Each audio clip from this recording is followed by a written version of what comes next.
دیکھے یا نہ دیکھے بڑوں سے نہ شرے ہمیں ہمارے حضور ضرور دیکھیں گے، ضرور دیکھیں گے۔ ایک پیغام دے دوں پھر اپنے موضوع کی طرف آتا ہوں۔ ایک پیغام جو آپ آئے نا اپنی اولاد کو چھوڑ کر، اپنے کاروبار کو چھوڑ کر، اپنے کام و کاج کو چھوڑ کر، وہ انعام کیا ملتا ہے؟ وہ انعام کیا ملتا ہے؟ یہ رال حق کا مزدہ ہے جو جلوہ بار ہوتا ہے، محمد مصطفیٰ کا جس گھڑی دیدار ہوتا ہے، سنا یعنی کہ درود پاک پڑھ کر سو جاؤ اے علیمی، سنا ہے کہ خواب میں سرکار کا دیدار ہوتا ہے، سنا ہے کہ خواب میں سرکار کا دیدار ہوتا ہے۔ جب آپ اس پنڈال میں تشریف نہیں لائے تھے، جب آپ اپنے گھروں پر تھے، اپنے باپ کے تھے، راستے میں تھے اپنے باپ کے تھے، کھیت و کھلیان میں تھے اپنے باپ کے تھے، مکان میں تھے اپنے باپ کے تھے، کہیں پر بھی تھے اپنے باپ کے تھے۔ اللہ کی عزت کی قسم علماء کی موجودگی میں یہ جملہ بڑی ذمہ داری کے ساتھ دے رہا ہوں، اس لیے کہ رسول پاک کی محبت میں، امام حسین کی محبت میں، غوث اعظم کی محبت میں، اپنی نیندوں کو قربان کرنے کے بعد، اولاد کو چھوڑنے کے بعد، مال و زر کو چھوڑنے کے بعد، اپنے اولاد کو، اپنے کاروبار کو چھوڑنے کے بعد رسول پاک کی محبت میں تشریف لائے ہو، اپنے باپ میں نہیں بلکہ رسول پاک کے ہو رہے ہو۔ اور جو انسان رسول پاک کا ہو جاتا ہے زمانہ اسے چار مصرے بولنے پر مجبور کر دیتا ہے۔ غلامان محمد کا سخن میلا نہیں ہوتا، لحد میں لے جائیں کفن میلا نہیں ہوتا، اور محمد کملی والے کا وہ جذبہ ہے، سنو لوگو، وہ جس من میں سما جائے وہ من میلا نہیں ہوتا،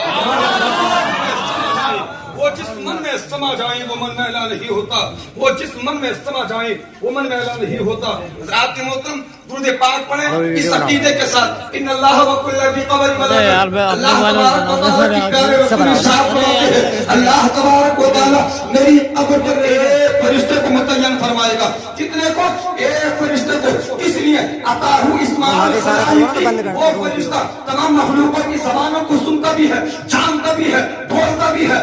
یوں سمجھیے کہ اس کا معلم یعنی کہ وہ فرشتہ 18,000 مخلوقات کی زبانوں کا معلم ہے، ایک مخلوق نہیں، دو مخلوق نہیں، اللہ رب العزت نے 18,000 مخلوقات کو اس دنیا کے اندر پیدا فرمایا ہے۔ عطا ہوں اسماعیل خلائقی، وہ فرشتہ تمام مخلوقوں کی زبانوں کو سنتا بھی ہے، جانتا بھی ہے۔ فلا یصلی علی احد الا یوم القیامۃ الا بلغنی باسمہ و اسم فلان ابن فلان قد صلی علیہ۔ محبت کے ساتھ بولو سبحان اللہ، سبحان اللہ، سبحان اللہ۔ جب کوئی میرا امتی، میرا چاہنے والا رسمی طور پر نہیں بلکہ محبت کے ساتھ درود پاک کو پڑھتا ہے تو وہ فرشتہ اس کی ماں کا نام، اس کے باپ کا نام، اس کا نام میری بارگاہ میں پیش کرتا ہے۔ سبحان اللہ، سبحان اس کا اللہ۔ نام کتنے لوگ ہوں گے ایسے جن کی مائیں انتقال کر چکی ہیں، میری بھی والدہ کا انتقال ہو گیا، اللہ کی عزت کی قسم درود پاک میں پڑھوں گا۔ درود پاک آپ پڑھو گے نام آپ کے باپ کا بھی جائے گا، درود پاک آپ پڑھو گے نام آپ کے باپ کا بھی جائے گا، آپ کی ماں کا بھی جائے گا۔ اور خونی رشتوں میں سب سے زیادہ انسان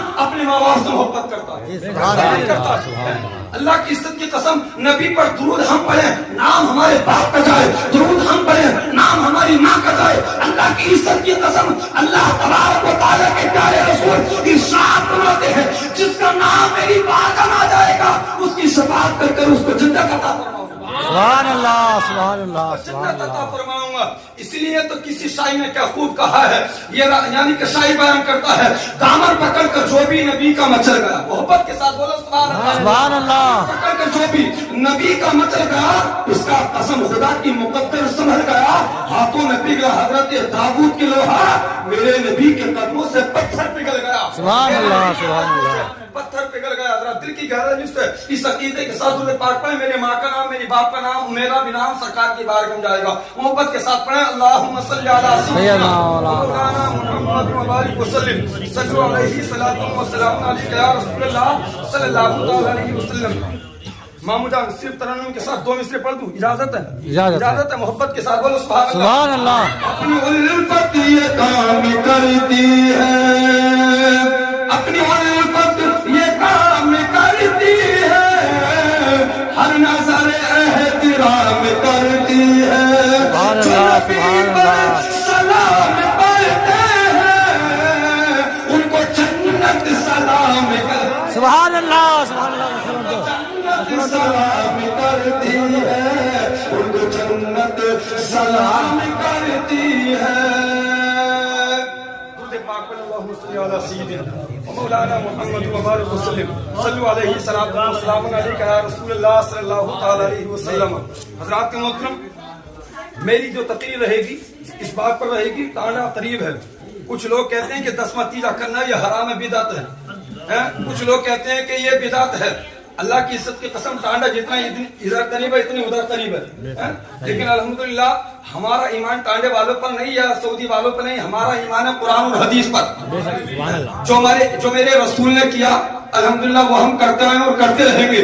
یہ دنیا والے کچھ بھی کہتے رہیں، اس لیے کہ میں آج اسی کا انکشاف اور اسی کو واضح طور پر بتاؤں گا کہ یہ 10واں کرنا بھی نبی کی سنت، تیجا کرنا بھی نبی کی سنت. یوں سمجھیے کہ محفل سجانا میرے نبی کی سنت، اور مرحوم یعنی کہ اپنے عزیز کے لیے محفل سجانا یہ سب سے پہلے محفل میرا آقا علیہ الصلوۃ والسلام نے سجائی. اور کہاں سجائی، کس کے لیے سجائی، میں اسی کو واضح کروں گا. دوسری بات کہ محفل ایصال ثواب سے مرنے والے کو کتنا فائدہ ملتا ہے اس پر بولوں گا. پہلے ایک مرتبہ اور درود پاک پڑھیں، اللہم صلی علی سیدنا مولانا محمد وبارک وسلم صلو علیہ صلاۃ و سلام علیک یا رسول اللہ صلی اللہ تعالی علیہ وسلم. حضرات محترم، اللہ تبارک و تعالی قرآن مقدس کے اندر ارشاد فرماتا ہے کل نفس ذائقۃ الموت، ہر جاندار چیز کو موت کا مزہ چکھنا ہے. آپ نے سنا ہوگا ایک مرتبہ نہیں بلکہ بارہا ہر مقرر ہر شاعر اس آیت کو پڑھتا ہے تو یہی ترجمہ کرتا ہے. لیکن میری قوم کے نوجوانوں، موت سب کو آنی ہے. موت انسان کو آتی ہے، کردار کو نہیں آتی. موت شہید کو آتی ہے، شہادت کو نہیں آتی. موت متقی کو آتی ہے، تقوی کو نہیں آتی. موت عابد کو آتی ہے، عبادت کو نہیں آتی. موت پر سیدنا ابوبکر صدیق کو آئی، صداقت کو آج بھی زندہ. فاروق اعظم اس دنیا سے تشریف فرما، اس دنیا کے اندر تشریف فرما رہی ہے، عدالت کے ڈنڈے تو آج بھی بچتے نظر آ رہے ہیں. عثمان غریب فضائل اس دنیا میں رہی ہے، اللہ کی عزت کی قسم سخاوت کے پرچم تو آج بھی لہرا رہے ہیں. مولا علی اس دنیا میں تشریف فرما رہی ہے، شجاعت تو آج بھی زندہ ہے، بہادری تو آج بھی زندہ ہے. اور شہید اعظم امام حسین کا روزہ کربلا کی سرزمین پر جگمگا رہا ہے.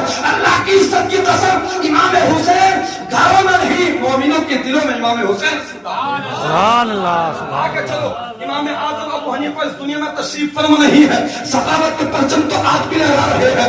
رات محترم 80% مسلمان ان کے فارور ہیں. اور آگے چلو، حضور غوث اعظم بغداد شریف کی چھوٹی سی پتلی سی گلی میں دفن کر دیے. کرامت تو آج بھی زندہ ہے، چلا مجاہدہ تو آج بھی زندہ ہے. صابر پاک قلعہ شریف کی سرزمین پر دفن کر دیے گئے. اللہ کی عزت کی قسم صبر استقامت تو آج بھی زندہ ہے. حافظ شاہ جمال اللہ قرآن کی سرزمین پر دفن کر دیا گیا. جماعت تو آج بھی زندہ ہے. اور آگے چلو، صدر الافاضل مراد آباد کی سرزمین پر ہے، لیکن اللہ کی عزت کی قسم صدر الافاضل کا فیضان تو آج بھی زندہ ہے. اور آگے چلو، مفتی اعظم ہند کا یعنی کہ مفتی اعظم ہند کو بریلی شریف کی سرزمین پر دفن کر دیا گیا. تقویٰ تو آج بھی زندہ ہے. تاج الشریعہ اس دنیا میں تشریف فرما رہی ہے، لیکن ان کا یعنی کہ ان کا فیضان تو آج بھی زندہ ہے. اور اعلیٰ حضرت فاضل بریلوی علیہ رحمت و رضوان کو بریلی شریف کی چھوٹی سی پتلی سی گلی میں دفن کر دیا گیا. عشق رسول تو آج بھی زندہ ہے، کل بھی زندہ اور زندہ. سبحان اللہ. موت انسان کو آتی ہے، کردار کو نہیں آتی. اب ہمیں تیاری کیا کرنی ہے؟ موت تو آنی ہے، لیکن کس کو نہیں آتی؟ کردار کو نہیں آتی. موت کس کو نہیں آتی؟ عابد کو نہیں آتی. اب ہمیں تیار ہونا ہے عبادت کرنے کے لیے. اب ہمیں تیار کرنا ہے اپنے اخلاق کو. اب ہمیں اپنے آپ کو یعنی کہ اخلاق مصطفیٰ سے سنوارنا ہے. اللہ کی عزت کی قسم پیغمبر اسلام ارشاد فرماتے ہیں مرنے والے کا جنازہ جا رہا ہے، جنازہ جانے والوں کی تعداد ہے. یعنی کہ الحمدللہ میرے نبی کا فرمان حق ہے. آپ ارشاد فرماتے ہیں مرنے والا دفن ہو گیا، 40 بادشاہ لوگ اس کی تعریف کر دے. اللہ کی عزت کی قسم اللہ اس کے گناہوں کو معاف فرما کر جنت عطا فرمائے. سبحان اللہ. تعریف کس کی ہوگی؟ جو جس کا اخلاق اچھے ہوں گے. تعریف کس کی ہوگی؟ جو نمازی ہوگا. تعریف کس کی ہوگی؟ حج کرنے کے بعد میں صحیح معنوں میں وہ حج کو اپنا محفوظ کر رہا ہوگا. ہر کسی حج کی تعریف نہیں ہوتی. جنہیں کتنے لچے لفنگے حاجی ٹہل رہے ہیں، جتنے لچے لفنگے نمازی بھی ٹہل رہے ہیں، اس کی تعریف ہوتی ہے جو اخلاق مصطفیٰ سے پیراہن ہو کر اپنی زندگی گزارتا ہے.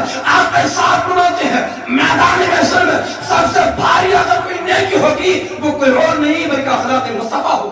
سبحان اللہ اخلاق مصطفیٰ ہوگا جس کے پاس اخلاق ہے، جس کے پاس کردار ہے، اللہ کی عزت کی قسم باغ بننے کی بھی لوگوں کے درمیان زندہ ہے، باغ بننے کی بھی۔ جنہیں کتنی موتیں آپ کے ہاں ہوئی، لیکن جنہیں کتنی موتیں ایسی ہوئی ہوں گی جو ان کو آج بھی لوگ اچھا میں یاد کرتے ہوں گے، اس لیے کہ حضرات محترم میری قوم کے نوجوانوں، اب ہمیں تیار کس لیے ہونا ہے؟ اخلاق مصطفیٰ اپنے اندر آنا چاہیے، مصطفیٰ کی شریعت کو اپنے ہم پر عمل، یعنی کہ ہم آپ کو عمل کرنا چاہیے شریعت مصطفیٰ پر، اور عبادت رب کی کرنی چاہیے۔ اس لیے کہ میری قوم کے نوجوانوں، میں نے حدیث پاک پڑھی، اس کے مفہوم سے میرا آقا صاحب فرماتے ہیں، ان ابن مسعود عن نبی صلی اللہ تعالی علیہ وسلم قال لا تزول قدم ابن آدم، میرا آقا صاحب فرماتے ہیں اللہ تبارک و تعالی ہر انسان سے 5 سوال کرے گا۔ کتنے؟ 5 سوال کرے گا۔ یہ بات سچ ہے۔ ابھی امام صاحب قبلہ نے کہا کہ سب سے پہلے نماز کے تعلق سے سوال کیا جائے گا، لیکن حضرات محترم وہ روایت اپنی جگہ حق ہے، لیکن یہ روایت بھی اپنی جگہ حق ہے جو میں بیان کر رہا ہوں۔ ابن مسعود عن النبی صلی اللہ تعالی علیہ وسلم قال لا تزول قدم ابن آدم، اللہ تبارک و تعالیٰ کے پیارے رسول ارشاد فرماتے ہیں ابن آدم کی اولاد کو رب کائنات ہٹنے نہیں دے گا۔ کب تک؟ جب تک کہ 5 چیزوں کے بارے میں سوال نہ کر لے۔ 5 چیزوں کے بارے میں، وہ 5 چیز سب سے پہلا آپ ارشاد فرماتے ہیں ان ابن مسعود نبی صلی اللہ علیہ وسلم قال لا تزول قدم ابن آدم یوم القیامت حتی یسأل عن 5 عن عمرہ، سب سے پہلا سوال ہوگا میں نے تجھ کو 50 سال کی، 60 سال کی یا 70 سال کی یا 100 سال کی عمر دی، کہاں گزر کرایا؟ سب سے پہلا سوال ہوگا کہ تو عمر کہاں گزار کرایا؟ میں نے تجھ کو 50 سال کی عمر دی تھی، 60 سال کی، جتنی ہماری قسمت میں عمر ہوگی اور جتنے سانس ہوتے ہیں انسان پورا کرتا ہے، چاہے وہ اسپتالوں میں کرے یا گھر پر کرے یا کہیں پر بھی کرے، جتنے اللہ نے سانس دے دی ہے، جتنی زندگی ہمیں دی ہے وہ سب کو پوری کرنی ہے۔ لیکن اللہ کی عزت کی قسم میرا رب ارشاد فرمائے گا میں نے تجھ کو 50 سال کی عمر دی تھی، کہاں گزار کرایا؟ کیا جواب دو گے؟ کیا جواب دو گے؟ یہی جواب دو گے کہ ہاں ہم نے چراہوں پر کھڑے ہو کر اپنی زندگی کو گزارا تھا، ہم نے عیاشی کے اڈوں پر گزارا تھا، ہم نے شراب کے نشوں پر جا کر گزارا تھا۔ میری قوم کے نوجوانوں جملے تلخ ہے لیکن اپنی دل کی تختی پر نوٹ کر لینا، اللہ کی عزت کی قسم اس محفل میں اگر ایک نے بھی عمل کر لیا، میں دعوے کے ساتھ بڑی ذمہ داری کے ساتھ کہہ سکتا ہوں اللہ تعالیٰ اس کے عمل کرنے کی برکت سے میری مامی جان کی مغفرت فرمائے گا۔ بڑی ذمہ داری کے ساتھ کہتا ہوں، اس لیے میری قوم کے نوجوانوں سب سے پہلا سوال ہوگا اپنی عمر کہاں گزار کر آئے؟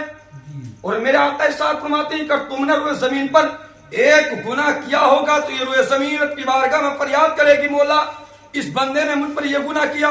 جہاں پر زنا کیا وہ روئے زمین کہے گی، جہاں پر تم نے چغل خوری کی وہ روئے زمین کہے گی، جہاں پر تم نے اماموں کی برائی کی ہوگی اللہ کی عزت کی قسم اور روئے زمین رب کی بارگاہ میں فریاد کرے گی مولا یہ روئے زمین پر رہنے کے بعد میں، یعنی کہ جو تیرے محبوب کی مسلح کو سوار کرتے تھے، جو نائب رسول تھے، ان کی چغل خوری کرتا تھا، یہ چغل خوری کرتا تھا، یہ روئے زمین پکار کر کہے گی۔ حضرات محترم پھر کیا جواب دو گے؟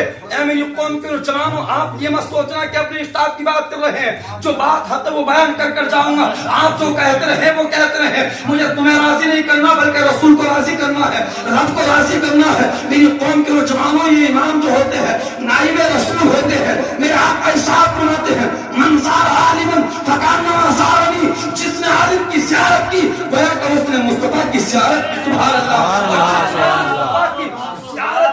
اللہ کی عزت کی قسم اللہ اس کے گناہوں کو معاف فرما کر جنت عطا فرمائے۔